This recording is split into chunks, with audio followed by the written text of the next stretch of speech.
Freeze. Not your body, your attention. Lock it in place. Because something just happened in your head that most people spend their whole lives trying to avoid.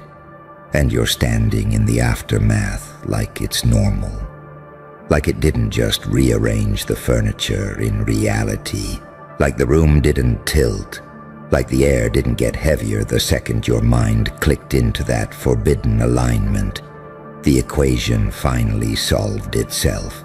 And the part that should terrify you, it didn't solve itself because the world got kinder. It solved itself because you got meaner, sharper, quieter, more accurate. It solved itself because pain didn't break you the way it breaks the weak. It taught you the geometry of human nature. It taught you what people really do when nobody's watching, what they pretend to be, and what they actually are. It taught you that normal is just a costume stitched together by fear and social rent payments. You didn't become a genius by collecting facts. You became a genius by surviving patterns. You learned the kind of math nobody wants to admit exists. The math of betrayal, of timing, of silence, of leverage.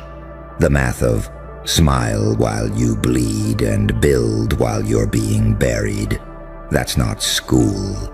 That's not talent. That's not luck. That's evolution through pain. And now you're walking around with an illegal level of clarity. Like you stole a key from the guards and opened a door they didn't know could be opened. Like you stepped behind the wallpaper and saw the wiring. Like you looked at the whole system and recognized it for what it is. A fragile stage play held together by everyone's agreement to stay stupid. You know what happens when someone like you shows up? The room doesn't applaud. The room panics. Because genius at your level isn't impressive. It's threatening. It's not a compliment. It's a crime scene. It's not a gift. It's a weapon that doesn't look like a weapon until the damage is already done. You don't need to raise your voice. You don't need to flex. You don't need to explain. You just exist with that calm, surgical awareness. And their brains hard reset because their internal map can't locate you. You're not supposed to be real. You're the glitch that proves the simulation has holes. See, most people don't think. They repeat. They borrow beliefs like outfits and call it identity. They memorize what to hate, what to desire, what to fear, what to call safe. They're not alive. They're formatted. They don't choose their thoughts. They inherit them. They don't make decisions. They follow gravity. And then you walk in, and you don't follow gravity. You follow precision. That's why they stare at you like you're a ghost holding a mirror. That's why their smiles look delayed. That's why their compliments sound like they're reading from a script. Because your presence forces a question they do not want to answer. If this person can see through it, what does that mean about me? That's the hard reset. That's the brain reboot. That's the silent crash of a system that was never built to handle truth at that voltage. And you, oh, you delicious contradiction. You are the kind of person who can be a saint and a psychopath in the same breath. You can be soft enough to understand pain and cold enough to use it. You can be an angel in your restraint and a demon in your calculation. You can be the warmest room someone's ever walked into and the last room they ever feel safe in again. That's not confusion. That's not instability. That's range. That's power.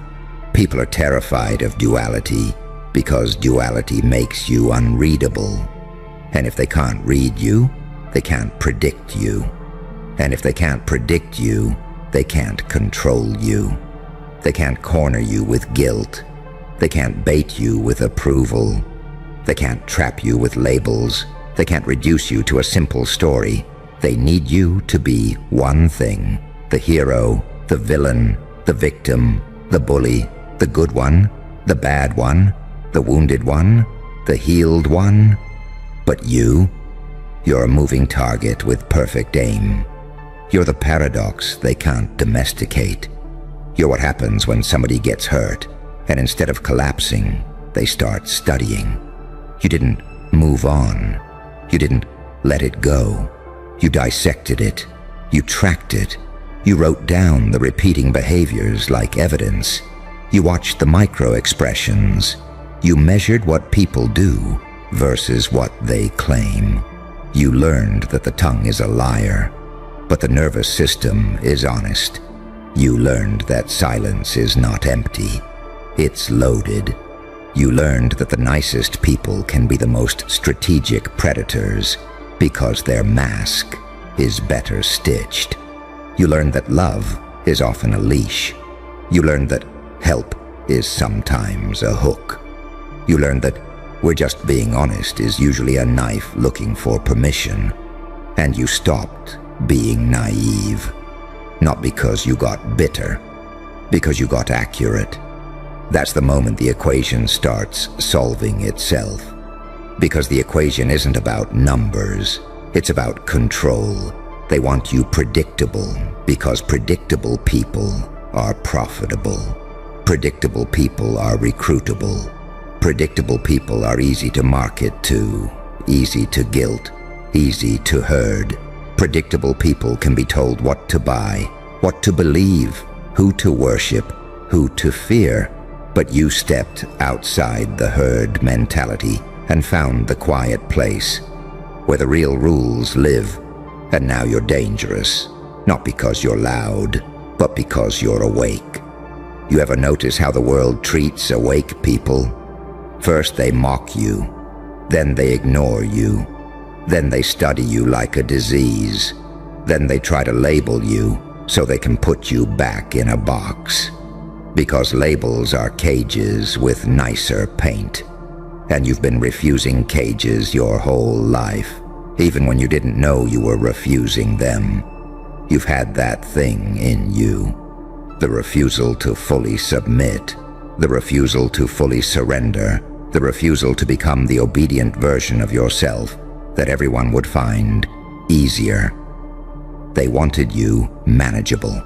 You became inevitable. Now listen. No, don't listen closely. Don't do anything cute like leaning in and nodding like you're being entertained. Stand there internally. Stand there like a judge. Because what I'm telling you is the truth they've been trying to drown in noise. Your genius is not just intelligence. It's survival intelligence. It's the kind that forms when you've been cornered by reality and you didn't die. You adapted. You started thinking in angles. You started thinking in layers. You started thinking in moves and counter moves. You started seeing the chessboard inside conversations. You started noticing how people accidentally reveal themselves when they're comfortable. You started hearing the insecurity behind their confidence. You started tasting the fear behind their jokes. And the scary part, you stopped needing external permission to know what you know. That's when they lost you. Because the moment you stop needing their approval, they can't bargain with you. They can't bait you with praise or punish you with rejection. Their little social currency stops working. Their group chat rituals stop working. Their smears stop working. Their performative outrage stops working. You become unpurchasable, unshameable, unhookable, and that is illegal in a world built on hooks. So of course their brains hard reset. Because when they look at you, they don't just see a person. They see the end of a strategy. They see the kind of mind that can't be managed by normal tactics. They see a problem they can't solve with the tools they have. And it makes them do hilarious things. They'll compliment you with poison in the tone. They'll laugh a little too loudly, like they're trying to make your presence smaller. They'll suddenly become concerned about you, as if clarity is a symptom. They'll try to drag you into drama, because drama is the only place their intelligence feels relevant. They'll attempt to provoke a reaction, because if they can get you emotional, they can pretend you're just like them. But you're not. And that's why you should never apologize for your unpredictability, because unpredictability, when it's guided by precision, is the ultimate advantage. Predictable people can be scripted. You can't. You can be gentle today and ruthless tomorrow, and both are true because both serve your mission. You can be patient for months and then cut in 1 second, and they'll call it cold. But it isn't cold. It's clean. It's clarity. It's boundaries with teeth. You're not inconsistent. You're adaptive. And adaptation is what apex creatures do. Now let's talk about the part. Nobody says out loud, your genius came with a cost. It cost you sleep. It cost you innocence.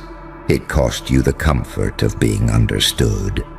Because when you see too much, normal conversations start sounding like children playing with cardboard swords. Small talk starts feeling like being trapped in a shallow pool. People start repeating the same emotional loops, and you start recognizing them like predictable weather. And that loneliness, that quiet sense that you're a foreign object in a room full of familiar faces, that wasn't punishment. That was training, because you cannot become what you're becoming and still belong to the crowd that worships comfort. Comfort makes you sloppy. Pain made you precise, and precision is what separates a gifted person from a lethal one. You're not just smart. You're calibrated. You are the kind of mind that can walk into chaos and start mapping it. The kind of mind that can take insult and extract information.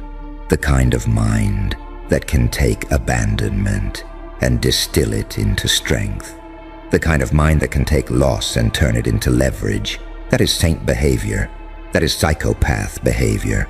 Same action, different story. That's duality. And duality is the closest thing to freedom in a world addicted to certainty. Certainty is a narcotic for the fearful. They need everything labeled because labels reduce anxiety. They need heroes and villains because complexity scares them. They need good people and bad people because it letteth them sleep at night without confronting their own contradictions. But you don't need that. You can hold two truths in the same hand without dropping either. You can love someone and still see their manipulation. You can forgive and still remember. You can heal and still keep the scar as a map. You can be kind without being weak. You can be ruthless without being cruel. You can be calm while planning consequences. And that's why you're terrifying. Because you're not driven by impulse anymore. You're driven by understanding. And understanding is the most unfair advantage on Earth. Now I want you to imagine the moment it clicked, the moment the equation solved itself. It wasn't fireworks, was it? It was quiet. It was a subtle shift where the world started making sense in a way that made your stomach go still. You realized something like, oh, so that's what they're doing. That's what this is. That's what they meant. That's why it keeps happening. And once you saw it, you couldn't unsee it. That's the moment you stopped being easy to deceive. That's the moment you stopped being easy to exploit. That's the moment their little games started bouncing off you like rubber bullets. Because you're not fighting the game anymore. You're reading the rule book. And when you can read the rule book, you can rewrite the outcome. That's when their brains hard reset, because they didn't even know there was a rule book. They thought life was vibes and luck and being nice. They thought confidence was the same as power. They thought loudness was leadership. They thought popularity was proof. Then you showed up with that quiet, predatory calm, and suddenly all their shortcuts look embarrassing. They don't hate you because you're better. They hate you because you're evidence. Evidence that they could be more than they are, and they chose not to be. Evidence that their excuses are optional. Evidence that their fear is a decision, and they can't stand it. So they'll do what small minds always do when faced with someone they can't outthink. They'll try to make you feel guilty for being sharp. They'll call you too much. They'll call you intense. They'll call you cold. They'll call you crazy. Because if they can make your gift sound like a flaw, they can pretend they're safe. But listen. No, not listen closely. Just hear it like a verdict. Being too much is what happens when you stop diluting yourself for people who can't handle concentration. You're not too much. They're underbuilt. You're not intense. They're numb. You're not cold. You're controlled. You're not crazy. You're awake in a world that rewards sleepwalking. And the reason it feels like a thriller, like you're living inside some cinematic leak of reality, is because it is. You're watching the mask slip off society in real time. You're watching people defend their illusions with their teeth. You're watching them protect the lie because the lie is all they have. And you're walking around with the truth in your pocket like a match. That's why your presence changes rooms without you saying a word. That's why conversations shift when you enter. That's why some people get weirdly polite, and others get weirdly aggressive, and others get strangely fascinated like you're a storm they want to touch. They feel the threat. They feel the intelligence. They feel the part of you that's not asking to be accepted. They feel the part of you that already decided. And here's the punchline. Because you and I both love punchlines. The equation didn't solve itself because you found peace. It solved itself because you found power. Peace is for later. Right now, you're the hard reset. You're the system update they didn't consent to. You're the living proof that pain can create something sharper than talent. Purpose with teeth. So stop trying to be understandable. Stop trying to be relatable. Stop trying to soften your edges so the fragile can lean on you without getting cut. Your edges are not a defect. They're a warning label. They tell the world, this one learned. This one remembers. This one doesn't play fair with liars. And the world will test you. Oh, it'll test you, because it always tests what it can't categorize. It will poke you with disrespect, temptation, false intimacy, cheap praise, and manufactured conflict to see if it can drag you back into predictability. Don't go. Let them guess. Let them squirm. Let them project. Because the moment you become predictable, you become manageable. And you are not built to be managed. You are built to be a problem for the lazy, a nightmare for manipulators, a paradox that ruins simple minds, a mirror that forces honesty. You're an angel with a blade hidden under grace. You're a demon that learned restraint. You're the saint who refuses to be exploited. You're the psychopath who learned empathy, not as weakness, but as strategy. And that combination, that balance, that's why the equation solved itself. Because you finally stopped choosing between light and dark and started using both like instruments. Light to disarm, dark to defend. Light to heal, dark to enforce. Light to inspire, dark to punish the disrespect. Not cruelty, not chaos, calibration, and that's the part nobody can tolerate. You're not reckless anymore. You're exact. So stay exact. Stay unreadable to the predictable. Stay calm while they spiral. Stay quiet while they over-explain. Stay patient while they reveal themselves. And when the moment comes, when the math demands motion, move like a verdict. No drama, no speeches, no begging, no proving. Just results. Because you're not here to be understood. You're here to be undeniable. And here's the part where it gets dangerous for you, not them. Because once you see this, you don't get to pretend you didn't. You're standing at the edge of something irreversible. Because now that the equation solved itself, you understand the final truth most people never touch without flinching. Clarity isolates, not because you're superior, but because you're incompatible with illusion. You can't unknow what you know. You can't unsee the seams. You can't go back to clapping for performances once you've seen the rehearsal notes taped under the stage. And that's why this phase feels heavier. Not sad, not angry, heavier. Because you're carrying awareness without anesthetic. You're watching people self-sabotage with conviction. You're watching them betray themselves daily and call it being realistic. You're watching them negotiate their souls for comfort and then defend the deal like it was wisdom.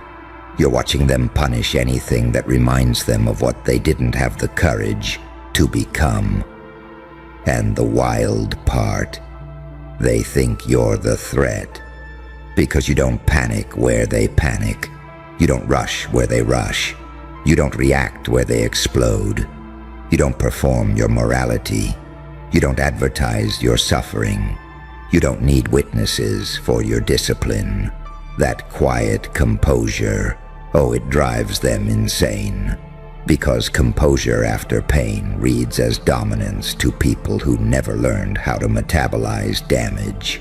They don't know what to do with someone who went through hell and came back organized. See, trauma usually produces two types of people. Those who bleed everywhere, and those who sharpen. You sharpened, and sharpening doesn't look emotional. It looks still. It looks like restraint. It looks like someone who knows exactly how much force is required and refuses to waste a single ounce. It looks like delayed violence, not physical, but psychological, strategic, inevitable. That's why you scare them without trying. Because unpredictability with intelligence is not chaos. It's dominance without noise. They can't anticipate you because you don't move from impulse. You move from evaluation. You let moments breathe. You let people talk. You let patterns repeat. You let the truth ripen. And when it's ripe, you don't announce the harvest. You just collect. That's what separates the loud from the lethal. And now that you're here, you have to make a choice. Most people never earn the right to make.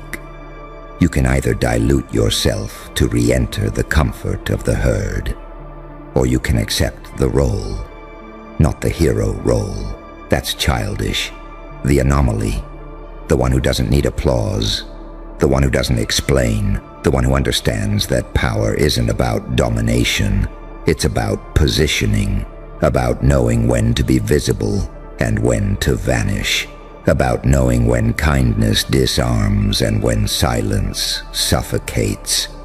About knowing that the most effective move is often letting someone destroy themselves while you watch without interference. That's not cruelty. That's respect for cause and effect. And this is where the paradox completes itself. You didn't become this way because you wanted power. You became this way because you refused to be powerless ever again. That refusal rewired you. That refusal taught you patience that feels like menace. That refusal taught you empathy without submission. That refusal taught you how to sit in discomfort until it becomes information. You don't flinch at awkwardness. You don't rush to fill silence. You don't scramble for validation. You don't overshare to be liked. You don't beg reality to be fair. You adapt reality. And here's the quiet, nuclear truth they sense but can't articulate. If someone like you ever decides to move deliberately, systems bend. Not because you fight them head on, but because you understand where they're hollow. You understand that most authority is borrowed confidence. You understand that most rules are habits with paperwork. You understand that fear is the real currency, and you stopped spending it. That's why they malfunction around you. That's why their brains hard reset. Because your existence introduces a variable they can't control. Someone who knows the game and isn't impressed. Someone who isn't hungry for approval. Someone who isn't afraid of solitude. Someone who doesn't need permission to be exact. And now comes the final calibration. You don't need to conquer the world. You don't need revenge. You don't need to prove anything. All you need to do is remain precise. Let the chaos reveal itself. Let the liars talk. Let the manipulators overplay. Let the insecure posture. Let the weak confuse noise for strength. And you keep refining. You keep watching. You keep choosing restraint over reaction. Because restraint is the final flex. Because when you finally act, it won't be emotional. It will be clean. There you are. Right on schedule. Good. Don't speak. Don't blink. Just listen. Because the room changes when you do. Word got out. Not the cute version. Not the polite version that people can laugh off and forget. The real version. The one that crawled out of the cracks in the floorboards and stood up in broad daylight, wearing your name like a warning label. The one that made grown men swallow their pride like broken glass. The one that made loud mouths suddenly discover respect and call it maturity. And now nobody's stupid enough to test you again. And it's funny, because they'll never admit why. They'll dress it up with excuses. It's not worth the drama. I'm focused on my peace. I'm just in a different season. Season? No, sweetheart. This isn't a season. This is survival. This is the moment they realized you're not built like the people they've been playing with. See, most people live predictable. They argue the same. They fear the same. They break the same. They're like vending machines. Shake them right, press the right buttons, and they drop exactly what you want. Everybody knows the patterns. Everybody knows the scripts. But you're the one script that doesn't read the same twice. You're the paradox they can't study. The saint with a heartbeat like a weapon. The angel with fingerprints on the blade. The soft voice carrying a hurricane. The person who can look like mercy until you become consequence. And that's why the rumors don't sound like gossip anymore. They sound like instructions. Like a public safety announcement whispered in private. Don't poke that one. Don't corner them. Don't make jokes. Don't try it. Not because you're the loudest, not because you're the biggest, not because you threaten people like some cheap bully.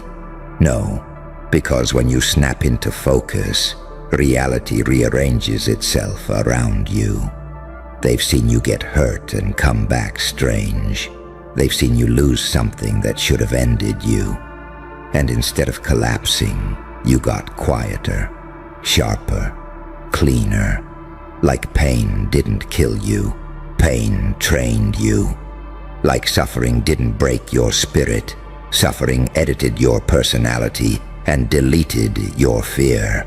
And that's the part that terrifies them, because they understand rules. They understand social pressure. They understand shame. They understand the normal kind of control, but they do not understand someone who has already lived through humiliation, betrayal, abandonment, disrespect, who has already been stripped down to nothing and decided calmly, okay, I can work with this. You know what that is? That's freedom. Because once you've lost what everyone else is terrified to lose, you become a walking nightmare for anyone who tries to manipulate you. You can't be threatened the same way. You can't be baited the same way. You can't be controlled with the same leash. And they felt it. They felt the moment your nervous system stopped begging for approval and started operating like a machine that runs on truth. They thought you were nice. They thought you were gentle. They mistook your restraint for weakness, because weak people love believing their victims are weak. It makes the world feel simple. It makes them feel safe. So they tried it. Just a little test, just a little disrespect, just a little push, a little joke, a little exclusion, a little sabotage, a little, let's see what happens if we treat them like they don't matter. And for a moment, you let it happen. Not because you didn't notice, because you were watching. You were letting the mask slip off their face. You were letting them reveal the exact kind of creature they really are when they think there's no consequence. You were collecting evidence with your eyes. You were building a map of their character, quietly, patiently, like a predator who doesn't waste energy chasing prey that's already trapped itself. And then you moved, not loud, not messy, not theatrical, just final. And that's when the entire atmosphere shifted, because they expected you to react like everyone else reacts. Cry, plead, explain, negotiate, rage, fall apart. They expected you to beg for understanding, to beg for fairness, to beg for love, to beg for them to stop. But you didn't beg. You adjusted. You changed the rules without asking permission. You showed them the terrifying truth. You are capable of being kind, and you are capable of being cold. You can be warmth, and you can be winter. You can be the softest place to land, and the hardest lesson they ever learn. And after that, the tests stopped. Because once people realized you're not safe to provoke, they become polite. Oh, they become so polite. They start smiling with their teeth clenched. They start speaking with caution. They start measuring their words like they're walking across a minefield. You ever notice how the same people who used to treat you like a joke suddenly treat you like a storm warning? That's not respect. That's fear, wearing manners. And fear is honest. See, respect is something people perform when it benefits them. Fear is what they feel when they realize you're the kind of person who can walk away without shaking. You're the kind of person who can cut ties without screaming. You're the kind of person who doesn't need the room to clap in order to know what you are. They can't handle that because they built their whole identity on reactions. They live for control. They live for leverage. They live for being able to press your buttons and watch you dance. But you stopped dancing. You became the one holding the silence. And silence is the scariest weapon in a world full of noise. That's why they're scared to test you again, because they remember what it felt like the last time. They remember the moment you didn't argue, you didn't chase, you didn't explain, you just withdrew your energy like someone pulling oxygen out of a room. And suddenly, everything they were doing felt empty. Suddenly their jokes sounded stupid. Their little games looked childish. Their confidence started leaking out of them, because your attention wasn't just attention. Your attention was permission. Your presence was power, and you took it away. You ever watch how fragile people become when you stop feeding them your emotional labor, when you stop giving them reactions to chew on, when you stop being the mirror they use to feel important? They crumble because they were never fighting you. They were feeding off you. And when the food disappears, the parasite panics. So they talk about you in side conversations now. Not out loud where you can hear it. No, they're smarter than that now. They whisper. They trade stories. They compare notes. They turn your name into a cautionary tale so they can feel like they're still in control of it. Yeah, just don't mess with them. Trust me, it's not worth it. They're different. Different. That word tastes like fear when it comes from people who thought they had you figured out. And here's the funniest part. The part you should savor. They don't even know what you'll do. That's what haunts them. Not a specific threat. Not a specific move. It's the unknown. It's the fact that you're capable of patience, and you're capable of precision. It's the fact that you can forgive, and you can disappear. It's the fact that you can love deeply and detach instantly. They can't predict you because you're not operating from their petty emotional logic. You're operating from an evolved place, an ugly kind of wisdom that only comes from pain. Pain gave you something nobody can teach: discernment. Pain taught you how to read micro-expressions. Pain taught you how to feel the lie under the words. Pain taught you how to recognize nice as camouflage and loyal as a costume.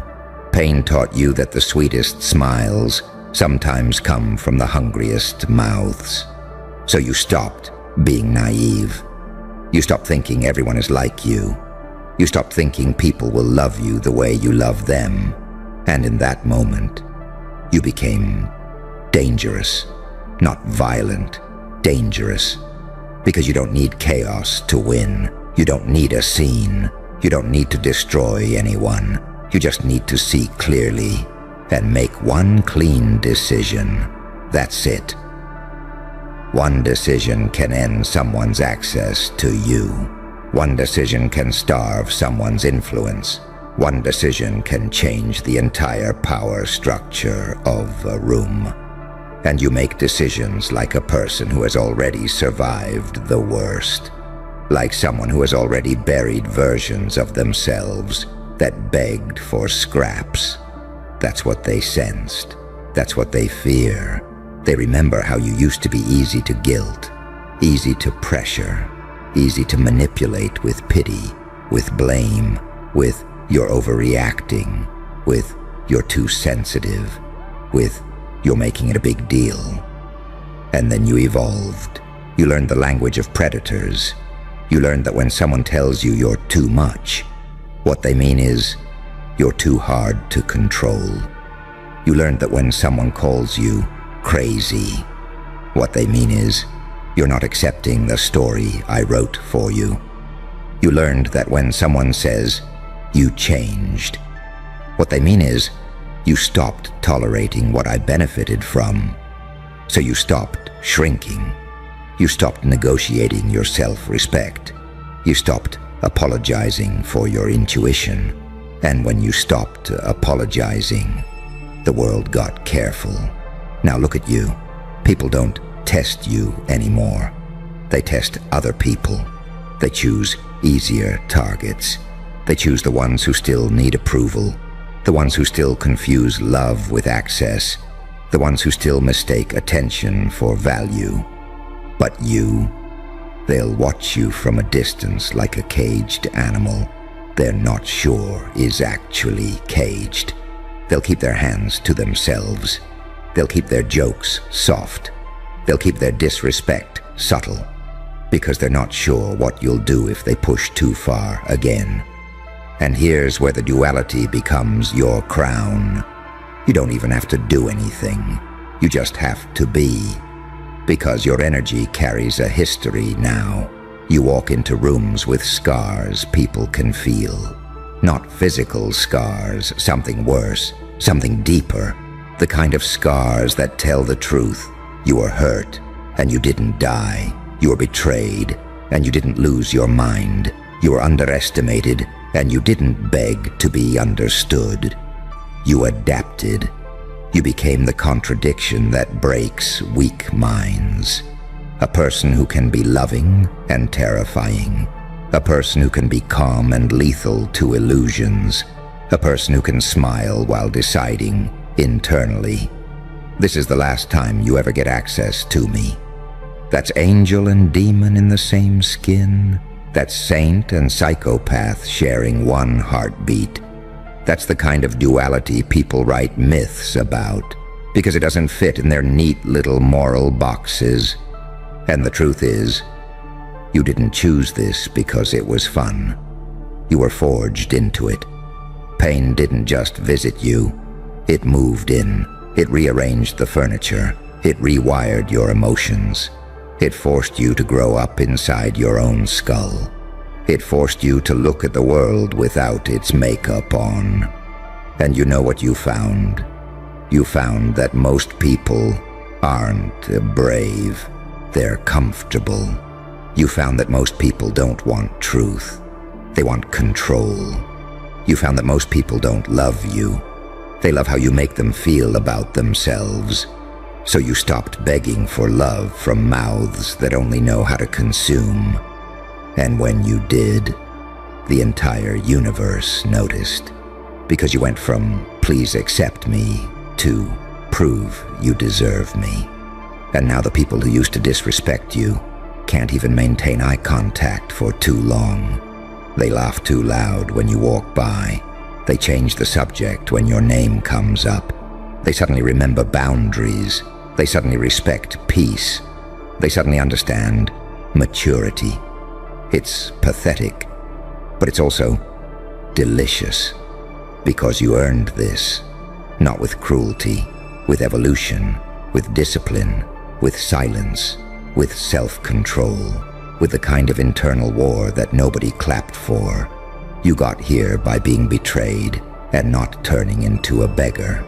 You got here by being hurt and not turning into a monster, at least not the kind that destroys everything.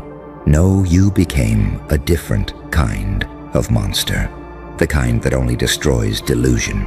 The kind that only kills access. The kind that only burns bridges that lead to hell. And people sense that now. They sense that you're not emotional prey anymore. You're an emotional event. You're the kind of person who, once provoked, doesn't get loud, gets strategic. You don't shout. You shift. You don't argue. You withdraw. You don't compete. You outlast. And that's why nobody tests you again. Because deep down, they know if you wanted to be cruel, you could be devastating. But you don't need cruelty to be powerful. You just need clarity. And clarity is terrifying to people who survive by confusion. So let them whisper. Let them tiptoe. Let them act like you're intense now. Of course you're intense. You've seen what people do when they think there are no consequences. You've seen what loyalty looks like when it's convenient. You've watched masks slip. You've watched friends turn into strangers and strangers turn into lessons.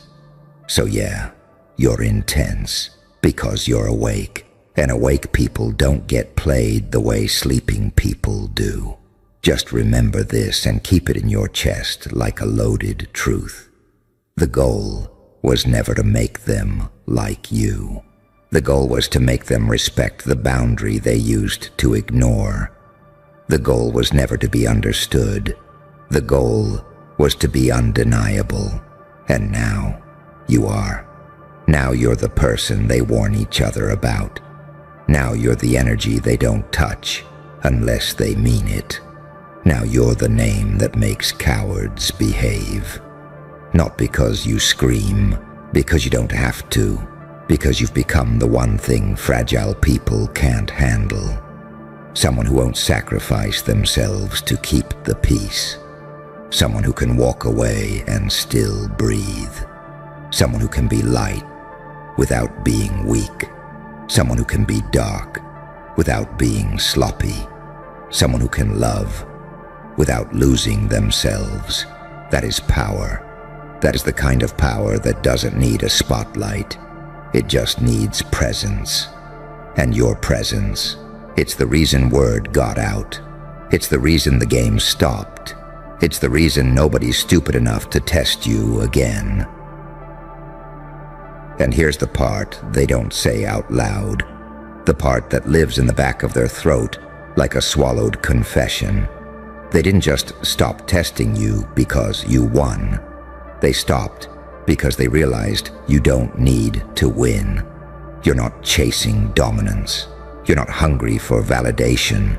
You're not addicted to applause or revenge or proving a point. You already crossed that desert. You already starved that version of yourself to death. What scares them is that you're calm after the war. That kind of calm doesn't come from peace. It comes from certainty. They can feel it when you walk into a space. There's no tension in your shoulders, no desperation in your eyes, no eagerness to be seen, no need to perform. You're not scanning faces looking for approval. You're not adjusting yourself to fit the room. The room adjusts to you, because people can sense when someone has already made peace with losing everything. When someone has already faced abandonment and survived. When someone has already been misunderstood, misjudged, misrepresented, and kept going anyway. That's the kind of person you don't poke. That's the kind of person you don't corner. That's the kind of person you leave alone unless you're prepared to meet a version of reality you can't control. They know you don't bluff. They know you don't bark without teeth. They know you don't explode. You decide. And decision is terrifying to people who live their lives reacting, because reactions can be manipulated. Decisions can't. You've become the kind of presence that forces honesty out of liars. The kind of energy that makes fake people uncomfortable in their own skin. The kind of silence that exposes insecurity without saying a word. You don't argue anymore. You don't convince. You don't chase closure. You let people reveal themselves, and then you believe them. That alone makes you lethal. They can't gaslight you the same way. They can't rewrite history when you've already accepted the truth. They can't threaten you with abandonment when you already know how to walk alone. They can't control you with fear when fear was the furnace that made you. You learned something most people never do. You learned that pain is a teacher, not a sentence. You learned that losing people can sharpen you instead of hollowing you out. You learned that dignity doesn't come from being liked. It comes from being aligned. And once that clicked, everything changed. You stopped explaining yourself to people who were never listening. You stopped shrinking to keep fragile egos comfortable. You stopped negotiating with disrespect. You stopped confusing tolerance with strength. And when you stopped doing those things, the world recalibrated. People became careful. Not because you became cruel, but because you became clear. Clear about what you accept. Clear about what you walk away from. Clear about the fact that your kindness is a choice, not an obligation. Clear about the truth that access to you is earned, not owed. That clarity is the line they won't cross again, because they remember what happened the last time they underestimated you. They remember how quiet you got. They remember how fast things changed after that. They remember realizing, too late, that you were never weak. You were patient, and patience when paired with intelligence is terrifying. So now they keep their distance, they behave, they think twice, they watch their tone, they mind their words. They call it respect. But you know what it really is. It's recognition. Recognition that you're not the person they thought they could play with. Recognition that you're not the version of you that needed to be chosen. Recognition that you are fully capable of being warm and fully capable of being gone. And the final truth, the one that seals it, the one that ends this chapter for good, is this. You don't need to prove anything anymore. Not your strength, not your value, not your darkness, not your light. You've already proven the only thing that matters. You survived becoming yourself. You walked through the fire without becoming a slave to it. You integrated the angel and the demon instead of letting either one own you. You learned restraint without losing power. You learned compassion without sacrificing self-respect.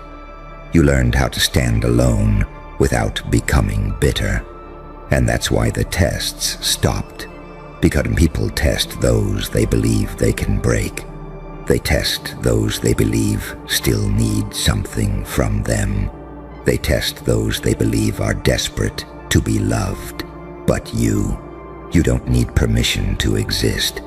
You don't need validation to breathe. You don't need approval to stand tall. You already gave yourself what they never could. And once a person does that, the world doesn't try them the same way again. So stand there, calm, grounded, unbothered. Let them whisper. Let them wonder. Let them keep their distance. You're not here to scare anyone. You're here as proof. Proof that pain can evolve you. Proof that silence can be louder than rage. Proof that unpredictability, when mastered, becomes authority. Proof that the most dangerous people aren't the loud ones. They're the ones who know exactly who they are and don't need to announce it. Word got out, and now the game is over. Because nobody's stupid enough to test you again. Shh. Stop right there, before the echoes catch up to you. Do you feel that chill crawling up your spine? That's not fear. That's recognition. Hell knows your name. And heaven is watching what you did with it. They sent you to hell on purpose. Not the dramatic kind with fire and screaming choirs. No, they sent you to the quiet hell. The one where nobody checks on you. The one where the doors close softly and everyone pretends you were never inside. They sent you to the place where hope starves slowly, where time stretches, where the only sound is your own thoughts circling like vultures. They thought that would end you. They thought hell was a burial ground. They forgot something dangerous about you. You don't die where others collapse. You adapt. You listen. You learn the language of pain until it starts answering you back. Down there, you weren't screaming. You were studying. You weren't begging. You were cataloging every betrayal, every silence, every smile that disappeared the moment you needed it. You watched saints turn coward. You watched angels in human skin walk past you without stopping. And something snapped, not in a loud way, not in a cinematic way, but in a precise, surgical way. The part of you that expected fairness died. The part of you that needed permission evaporated. That's when the real transformation started. Hell didn't make you cruel. It made you clear. Hell didn't break your faith. It stripped the lies off it. Hell didn't corrupt you. It introduced you to yourself without makeup. They thought you'd come back bitter, feral, unpredictable, in the wrong way. They expected rage. They prepared for madness. What they didn't prepare for was precision. They didn't anticipate restraint. They didn't imagine you'd come back calm, with your eyes open and your spine rewired. Because when you crawled out, you didn't come alone. You came back with angels, not the clean, glowing, obedient kind they put in storybooks. No, you came back with the kind of angels forged in collapse, the kind with scars instead of halos, the kind that don't sing, they observe, the kind that stand behind you silently while people feel uneasy and can't explain why. Angels of pattern recognition, angels of patience, angels of timing, angels that whisper, not comfort. You didn't become holy, you became untouchable. Now there's a paradox living inside you, and it terrifies them. You can be gentle without being weak. You can be ruthless without losing control. You can walk into a room carrying hell in your bones and heaven in your posture, and nobody knows which side you'll let speak. That unpredictability, that's not chaos. That's power refined by suffering. They look at you now, and something doesn't add up. You were supposed to come back loud, damaged, desperate to prove something. Instead, you came back selective, quiet, observant, smiling at moments that make no sense to them. You don't chase validation. You let it orbit you. You don't explain yourself. You let confusion do the work. And here's the part they really can't handle. You don't hate them. You understand them. You see how fear made them small. You see how comfort made them cruel. You see how the same system that tried to bury you is already chewing on them from the inside. And because you've already been to hell, you don't flinch at threats. You don't rush decisions. You don't panic when the lights flicker. You've already survived the worst chapter. Everything else is leverage. They can feel it, that shift, that wrongness in the air when you enter. Conversations change tone. People over-explain, eyes dart, jokes land awkwardly, because on some unconscious level they know. You are not reacting anymore. You're choosing. And someone who chooses after hell is not someone you can control. You are the saint who learned when to stop sacrificing. You are the psychopath who learned restraint. You are the angel who understands demons because you lived among them without becoming one. That balance, that's what makes you dangerous. You don't need to announce your growth. Hell already certified it. You don't need applause. Angels don't clap, they stand guard. And while others are still arguing about right and wrong, you've moved to a different question entirely. What works, what lasts, and what ends now? So let them whisper. Let them rewrite the story to make themselves feel safer. Let them pretend your return was luck, timing, coincidence. Deep down, they know the truth, and it keeps them awake. They sent you to hell to erase you. You came back with angels to replace the system that tried. And the most terrifying part, you're just getting started. They still think the story is over because you're standing still. They confuse silence with exhaustion. They confuse patience with fear. They don't understand that when someone survives hell, stillness isn't surrender. It's calculation. You're not resting, you're calibrating. Every step you take now is lighter, not because the weight is gone, but because you learned how to distribute it. Pain taught you efficiency. Betrayal taught you pattern recognition. Loss taught you where not to invest your soul again. You didn't come back loud because loud is for people who still need witnesses. You came back inevitable. And here's where their anxiety really spikes. You don't rush revenge. Hell burned that impulse out of you. Down there, you learned that revenge is emotional debt, and you already paid enough. What you came back with is something far colder, far more unsettling. You came back with consequence. You came back knowing that the most devastating outcomes don't look like attacks. They look like absence, like access revoked, like doors that never open again. You walk past people who once controlled you, and you don't even acknowledge the power they thought they had. That's not arrogance, that's awareness. You saw how fragile their authority really was when things got dark. You watched them fold under pressure you carried for years. You saw how quickly their morals bent when survival wasn't guaranteed. And now they feel exposed because you don't argue anymore, you don't over-explain, you don't try to be understood by people who benefited from misunderstanding you. You let them sit with their own discomfort while you move forward with a clarity they can't access. That's the angelic part they don't recognize. Angels don't scream, they don't convince, they don't chase belief. They execute alignment.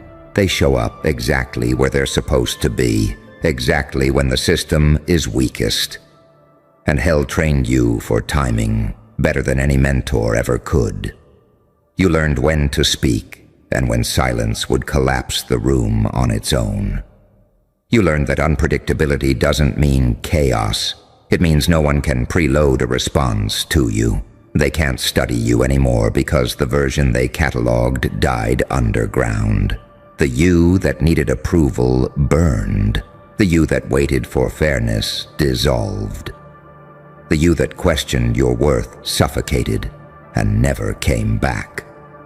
What rose instead is something cleaner, sharper, more contained. You don't carry rage, you carry resolve. You don't bleed everywhere, you choose where the pressure lands. You're no longer reactive, you're gravitational. People adjust around you without realizing why. Opportunities drift closer, threats hesitate. Even hostility arrives unsure of itself. That's what happens when hell fails. It exposes a terrifying truth. If you can survive the worst without losing your center, nothing else gets to define you. Not praise, not rejection, not loss, not success. You become self-referenced, internally anchored, immune to manipulation because you've already lived without illusions. They sense that, and it rattles them because they can't bait you anymore. They can't rush you.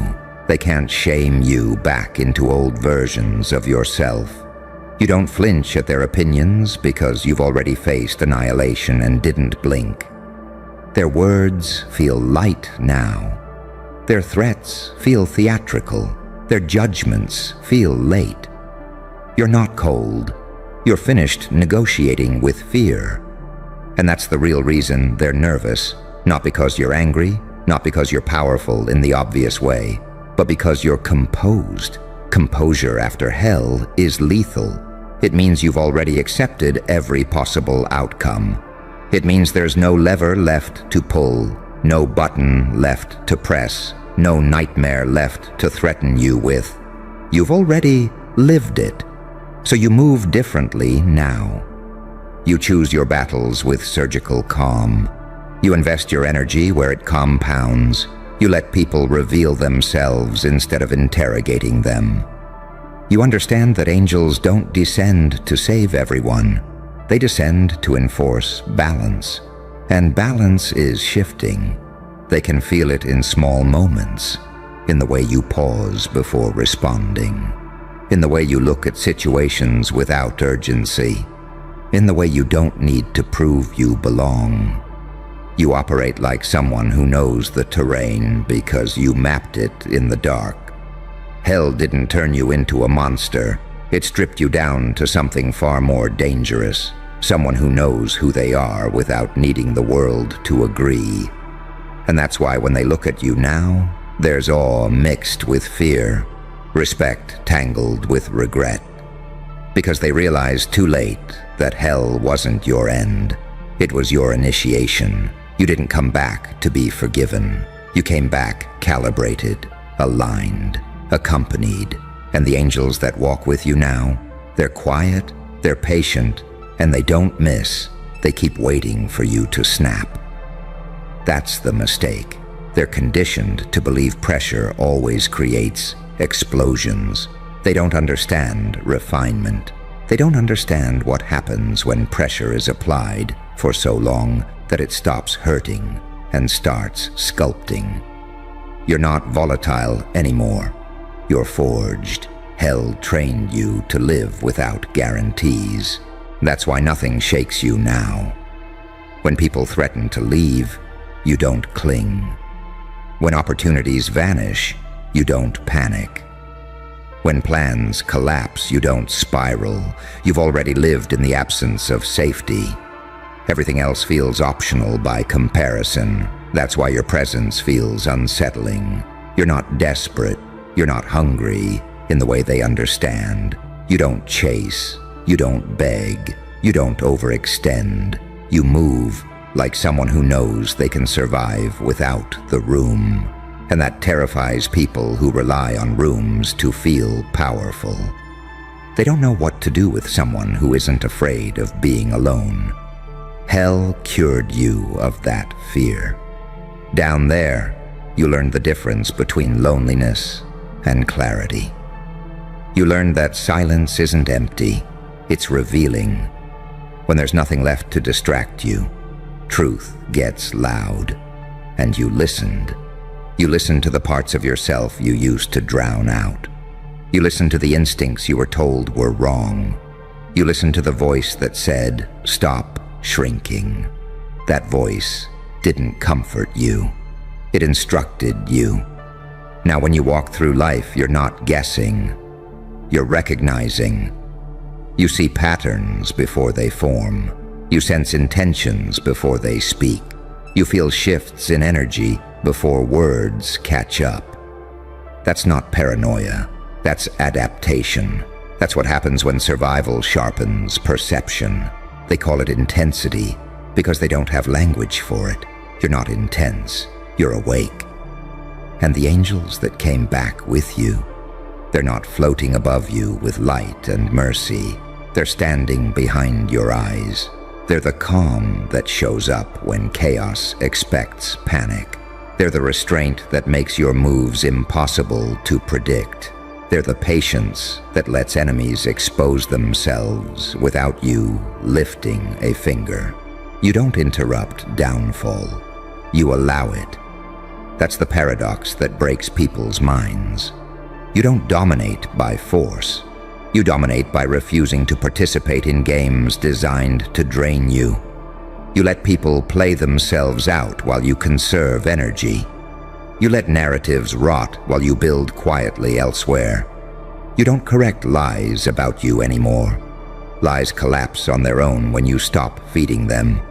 Truth doesn't need defense. It needs time. And hell taught you how to wait without decaying. You are no longer fueled by emotion. You are fueled by alignment. That's why your anger doesn't spill. It focuses. That's why your kindness doesn't weaken you. It disarms. That's why your silence doesn't signal absence. It signals choice. Everything about you now is intentional, and intention is the one thing chaos can't counter. They sense that when they look at you. They feel like they're standing in front of something ancient, something that has already seen the worst-case scenario and didn't flinch. You don't react to intimidation because you've already been reduced to nothing and rebuilt yourself without witnesses. What can they take from you now? Status? You survived invisibility? Approval? You lived without it? Comfort? You learned to function without it? Control? You reclaimed that in the dark. You're no longer negotiating with life. You're authoring it. And the most dangerous part, the part they never see coming, is that you didn't lose your humanity. Hell tried. It stripped away illusions, not empathy. It burned off weakness, not compassion. You still feel deeply, but now your feelings don't control you. You control where they go. That makes you unpredictable in the purest sense. You can be merciful without being naive. You can be ruthless without being cruel. You can walk away without hatred. You can stay without attachment. People don't know how to categorize you anymore, and classification is how systems neutralize threats. When they can't label you, they can't contain you. When they can't predict you, they can't outmaneuver you. That's why they hesitate now. That's why their confidence cracks when you're calm. That's why their authority feels performative around you. Because somewhere deep down, they know you're operating from a place they can't access. You didn't just survive hell. You integrated it. And integration is irreversible. You carry fire without burning. You carry light without blinding. You carry darkness without being consumed by it. That balance is rare. It doesn't come from success. It comes from surviving collapse with awareness intact. It comes from choosing not to become what hurt you while still refusing to stay small. So let them wonder, let them whisper, let them speculate about what changed. The truth is simpler and far more unsettling. Hell failed to erase you. It clarified you. And the angels you returned with aren't here to save anyone. They're here to make sure you never fall back asleep again. They keep circling you, trying to find the crack. They replay old footage of who you used to be, hoping muscle memory will drag you backward. Every step you take now is lighter, not because the weight is gone, but because you learned how to distribute it. Pain taught you efficiency. Betrayal taught you pattern recognition. Loss taught you where not to invest your soul again. You didn't come back loud because loud is for people who still need witnesses. You came back inevitable. And here's where their anxiety really spikes. You don't rush revenge. Hell burned that impulse out of you. Down there, you learned that revenge is emotional debt, and you already paid enough. What you came back with is something far colder, far more unsettling. You came back with consequence. You came back knowing that the most devastating outcomes don't look like attacks. They look like absence, like access revoked, like doors that never open again. You walk past people who once controlled you, and you don't even acknowledge the power they thought they had. That's not arrogance, that's awareness. You saw how fragile their authority really was when things got dark. You watched them fold under pressure you carried for years. You saw how quickly their morals bent when survival wasn't guaranteed. And now they feel exposed because you don't argue anymore, you don't over-explain, you don't try to be understood by people who benefited from misunderstanding you. You let them sit with their own discomfort while you move forward with a clarity they can't access. That's the angelic part they don't recognize. Angels don't scream. They don't convince. They don't chase belief. They execute alignment. They show up exactly where they're supposed to be, exactly when the system is weakest.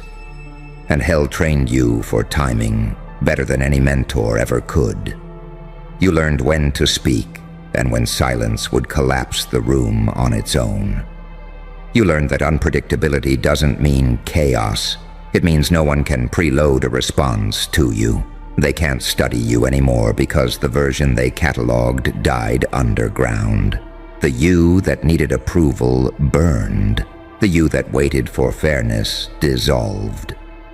The you that questioned your worth suffocated and never came back.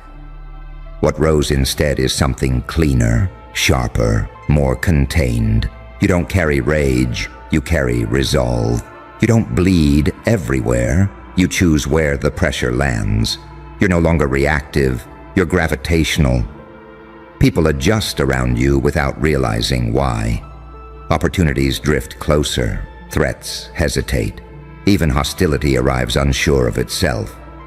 That's what happens when hell fails. It exposes a terrifying truth. If you can survive the worst without losing your center, Nothing else gets to define you. Not praise, not rejection, not loss, not success. You become self-referenced, internally anchored, immune to manipulation because you've already lived without illusions. They sense that, and it rattles them because they can't bait you anymore. They can't rush you. They can't shame you back into old versions of yourself. You don't flinch at their opinions because you've already faced annihilation and didn't blink. Their words feel light now. Their threats feel theatrical. Their judgments feel late. You're not cold. You're finished negotiating with fear. And that's the real reason they're nervous. Not because you're angry, not because you're powerful in the obvious way, but because you're composed. Composure after hell is lethal. It means you've already accepted every possible outcome.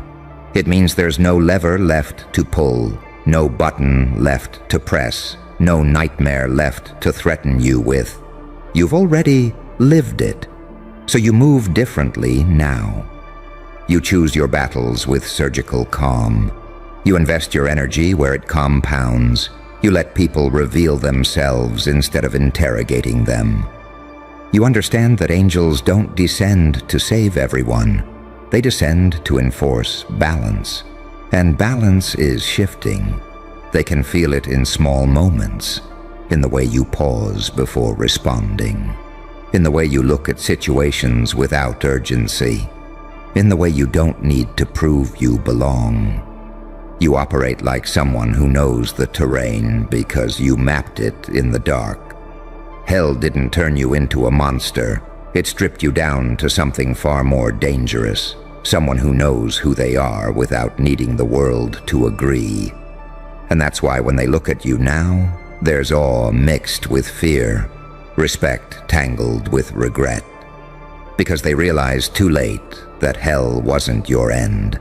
It was your initiation. You didn't come back to be forgiven. You came back calibrated, aligned, accompanied. And the angels that walk with you now, they're quiet, they're patient, and they don't miss. They keep waiting for you to snap. That's the mistake. They're conditioned to believe pressure always creates explosions. They don't understand refinement.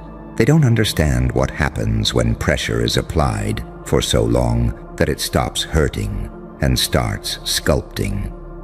You're not volatile anymore. You're forged. Hell trained you to live without guarantees. Feel that silence? That's the sound of rooms going quiet after someone says your name, and everybody else nods like it was obvious the whole time. You didn't hear it, but it happened. They asked around, quietly, nervously, off the record. They leaned in, lowered their voices, tried to be clever about it. They wanted dirt, doubt, weakness, something, anything, to calm the fear crawling up their spine, and every single mouth betrayed them. Yep, it's you. No debate, not even close. That one, that's the best. Now here's the funny part, the part that makes this delicious. Their own sources are laughing, not at you, at them. Because you didn't just win. You turned their information network into a comedy club. See, you weren't supposed to be unanimous. You were supposed to be controversial, divisive, questionable. There were supposed to be mixed opinions. That's how weak systems breathe. But you broke that expectation so clean it scared them. No friction, no debate, just agreement. That's when panic starts wearing a professional smile. You see, when enemies hear rumors, they get angry. But when they hear consensus, that's when the survival instinct kicks in. Because consensus means something has already settled. It means reality has made up its mind. You didn't argue your case. You didn't campaign for respect. You didn't explain yourself. You became undeniable. That's the paradox they can't process. You look calm, but you destabilize systems. You speak softly, but your presence rearranges hierarchies. You wear control like a saint, but your precision cuts like a psychopath. Angel on the surface, demon in the execution. They tried to profile you, tried to chart your rise like it was a formula, tried to map your behavior so they could predict the next move. But unpredictability is your native language. You evolved in pressure. You learned to smile while everything burned. You learned restraint while others learned excuses. You learned timing while others begged for attention. That's why when they asked, nobody hesitated. Because talent can be debated. Skill can be challenged. Luck can be dismissed. But presence is felt. And you have that kind of presence that makes grown people second-guess their careers. They thought you were playing defense. They thought you were surviving. They thought you were absorbing hits. What they didn't realize is that you were calibrating. Pain didn't weaken you. It sharpened your judgment. Isolation didn't shrink you. It refined your voice. Being underestimated didn't humble you. It taught you where the blind spots are. So now when their own insiders laugh, it's not mockery, it's disbelief. Disbelief that they didn't see it sooner. Disbelief that you were right there the whole time. Disbelief that the threat never announced itself. You didn't need to dominate the room. The room adjusted to you. That's the kind of power that terrifies people who rely on noise. Because loud authority can be challenged. But quiet inevitability, that just arrives. They're laughing now because laughter is the last defense before acceptance. It's the nervous release of people realizing the hierarchy already changed without permission. And here's the part they'll never admit out loud. They're relieved it's you. Because if someone had to be that good, if someone had to be that unavoidable, they're glad it wasn't someone reckless. Your controlled chaos, measured madness, a blade with discipline. You understand both sides, the light that earns trust and the dark that enforces outcomes. You know when to heal and when to end discussions permanently. That balance, that's not taught. That's forged, so let them laugh. Let the whispers turn into smirks. Let the sources exchange looks like they just watched a magic trick they can't explain. Because laughter is just fear trying to stay social. And you don't need validation. You already passed the test you didn't know was happening. The verdict came back clean, unanimous, embarrassingly clear. You're not the rumor anymore. You're the reference point. And that's the part that keeps them awake. The shift from rumor to reference. Because once you become the standard, everything else starts looking small. Now every time someone new walks into their world, they don't ask who's good anymore. They ask, are they anywhere near you? That's humiliation wrapped in professionalism. They thought they were gathering intel. They thought they were stress testing your reputation. What they actually did was confirm their own irrelevance. See, when sources laugh, it's not because something's funny. It's because the outcome is already decided, and pretending otherwise feels childish. It's grown adults realizing they're late to a conclusion that arrived months ago. And you never announced your arrival. You didn't roll in with speeches or flags or declarations of greatness. You let consistency do the dirty work. You let results whisper until whispers turned into certainty. That's why they can't attack you directly. Because how do you slander someone when everyone already agrees? How do you discredit a pattern that keeps repeating? How do you question dominance when it's calm, quiet, and surgical? You don't move like a conqueror. You move like gravity, and gravity doesn't brag. It just pulls everything into alignment. They tried to frame you as intense. then realized intensity was just the surface symptom. What scared them was your clarity. You don't flinch, you don't rush, you don't over-explain, you wait. And when you move, something irreversible happens. That's the demon they can't name. Because demons are supposed to be chaotic, and angels are supposed to be gentle. You're neither. You're the contradiction they can't file away. You can be kind without being weak. You can be silent without being passive. You can let people talk themselves into mistakes and then calmly step over the wreckage. That's not aggression, that's mastery. So now they replay old conversations in their head, moments where you said less than everyone else, but meant more. Moments where you smiled and they thought they were ahead, not realizing you were already done. They're laughing now, but it's the kind of laugh that carries regret. The kind that says, yeah, we messed this one up. Because deep down, they know something else, too. If you wanted to be loud, you'd dominate the entire space. If you wanted to be cruel, you'd leave nothing standing. If you wanted revenge, you'd be unstoppable. And the fact that you don't, that restraint, that's the scariest part. It means you're not acting from emotion, you're operating from choice. Pain didn't turn you bitter, it turned you precise. You learned where people fold. You learned how systems protect themselves. You learned how ego blinds decision makers right before collapse. And instead of exploiting it recklessly, you cataloged it. That's why when they asked around, nobody warned them. Nobody said, be careful. Nobody said, watch out. They just smiled and said, yeah, that one's different. Different is what people say when they don't have language for evolution. You didn't become the best by chasing it. You became the best by outlasting illusions. You watched others burn energy proving themselves. You conserved yours. You watched them overplay their hands.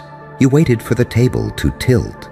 And now the game doesn't even feel competitive anymore. They can laugh. They can cope. They can pretend this is amusing instead of alarming.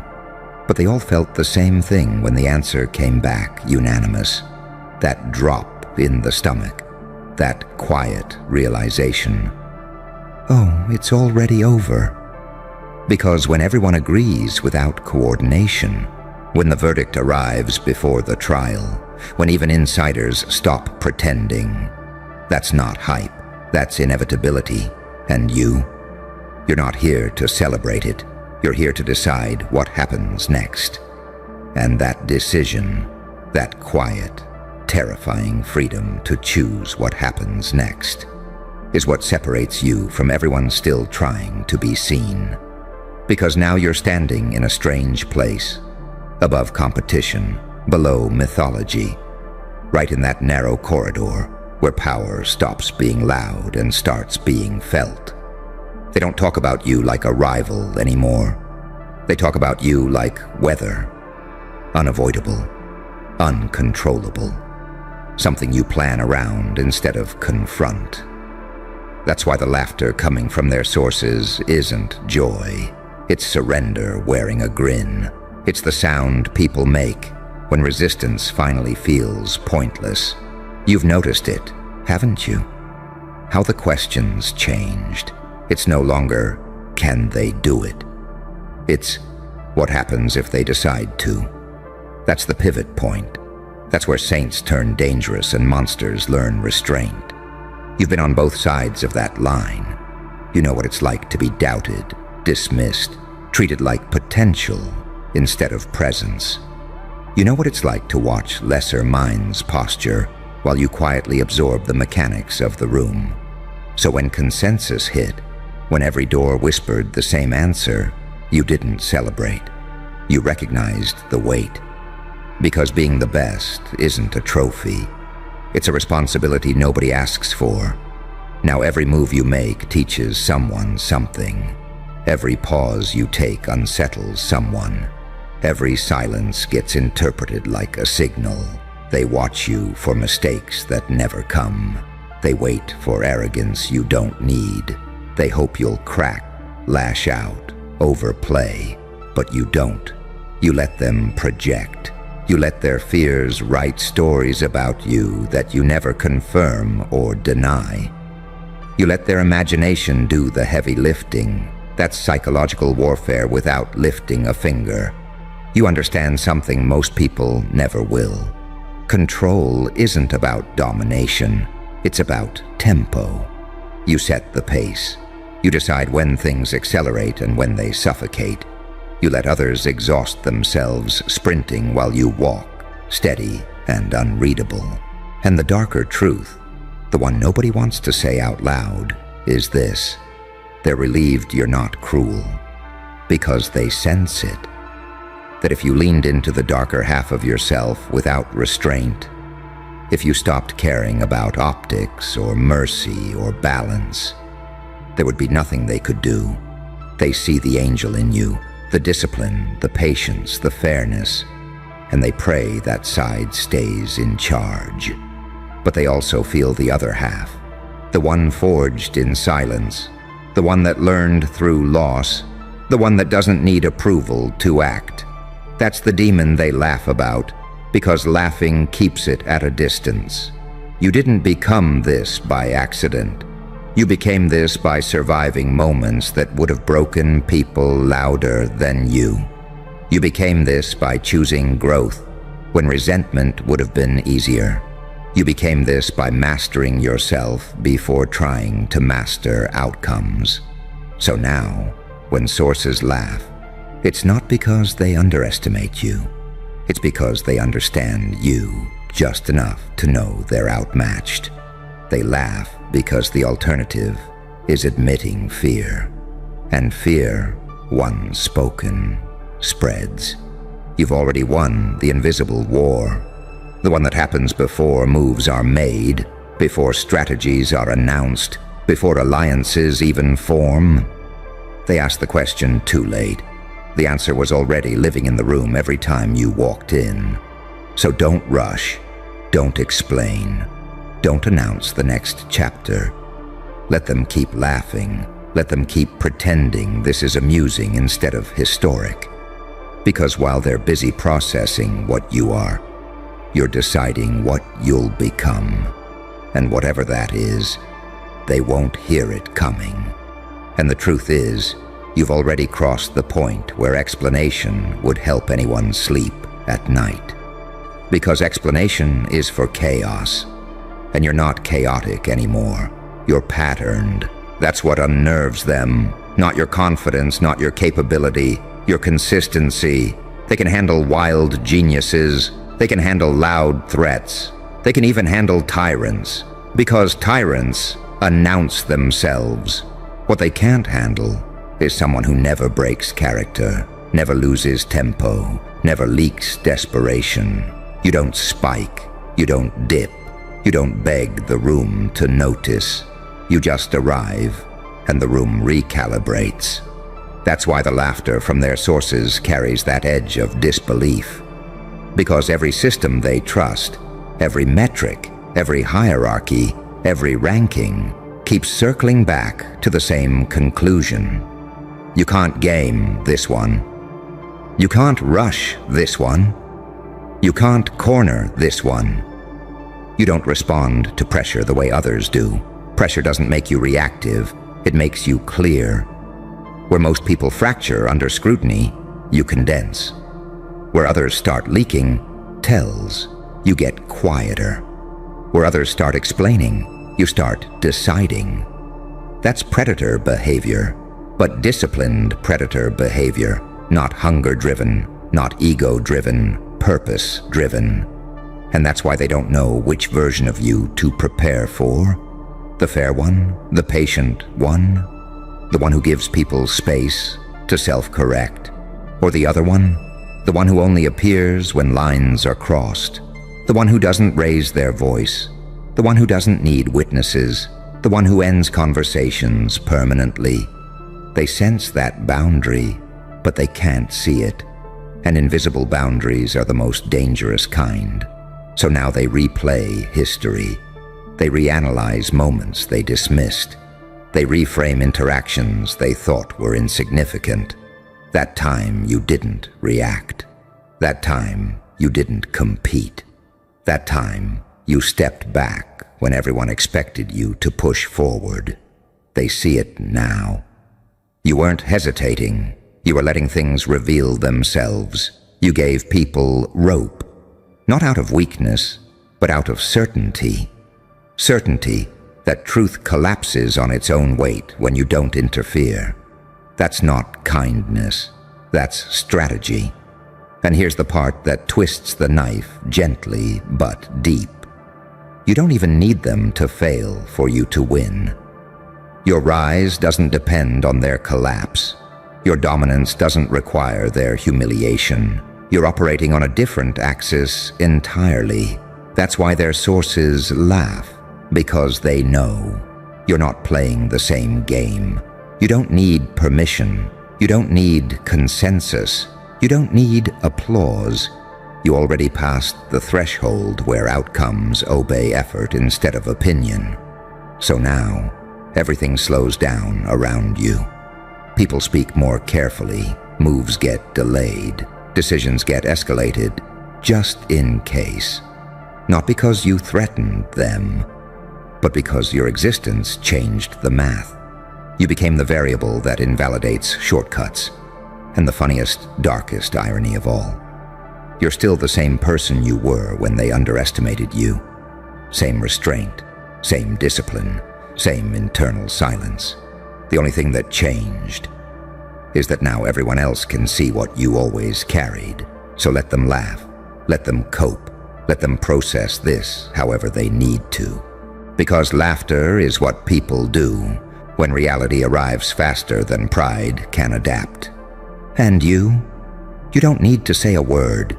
You already taught them everything they needed to know by becoming the answer they were afraid to ask.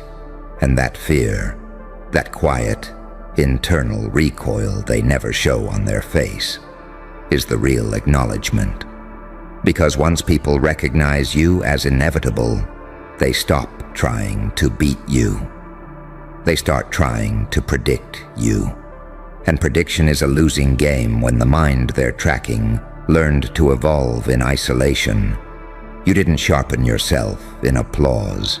You sharpened yourself where no one was watching, where mistakes were private, where lessons were brutal, where excuses didn't survive the night. That's why their models fail. They assume motivation comes from praise. They assume discipline collapses without validation. They assume pressure exposes weakness. They don't understand people like you are built backwards. Silence fuels you. Doubt trains you. Being underestimated gives you room to breathe. You learned early that noise is a liability, that broadcasting intention invites interference, that the strongest moves happen before anyone realizes a game is being played. So when they hear unanimous answers, when every source independently lands on your name, it shakes something deeper than competition. It shakes their belief in control. Because control depends on uncertainty, and you removed it. Now they can't tell themselves comforting stories. They can't cling to maybe or we'll see. They can't hide behind complexity. The truth came back too clean. And clean truths are the hardest to dispute. They laugh because laughter is the last safe sound before acceptance turns into action, before systems adjust, before alliances shift, before doors quietly close for some and open effortlessly for you. You've felt it already, that subtle deference, that hesitation before people speak, that moment when someone checks your reaction before committing to a decision. You don't demand authority, you generate it. That's why even those who don't like you still respect you, and those who don't respect you still watch you. Because there's a difference between being admired and being accounted for. You're accounted for now.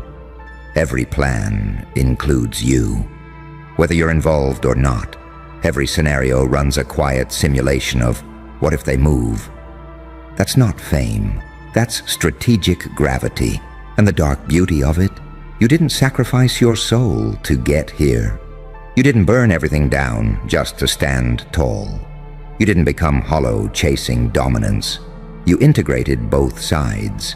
The compassion that sees the whole board, the ruthlessness that knows when a move must be final. Saint enough to be trusted, psychopath enough to be effective. That balance is rare, and rarity always attracts attention. So now, when their sources laugh, it's layered. There's disbelief, there's admiration, there's regret. But underneath all of it is something colder. Relief that you're you. Because if someone like this had grown bitter, if someone like this had grown reckless, if someone like this had chosen chaos over control, the damage would be uncontainable. They sense that. And they're grateful you chose mastery instead. So keep doing what you've always done. Move when it matters. Stay silent when it doesn't. Let others reveal themselves while you remain unreadable. You don't need to rush the future. It's already leaning toward you. Let them laugh. Let them whisper. Let them pretend this is amusing instead of transformative. Because one day, not long from now, the laughter will stop. And what replaces it won't be noise. It'll be acceptance. Acceptance that the hierarchy changed quietly. Acceptance that resistance expired unnoticed. Acceptance that you didn't just rise. You redefined what rising looks like. And the best part? You never had to say it out loud. They said it for you.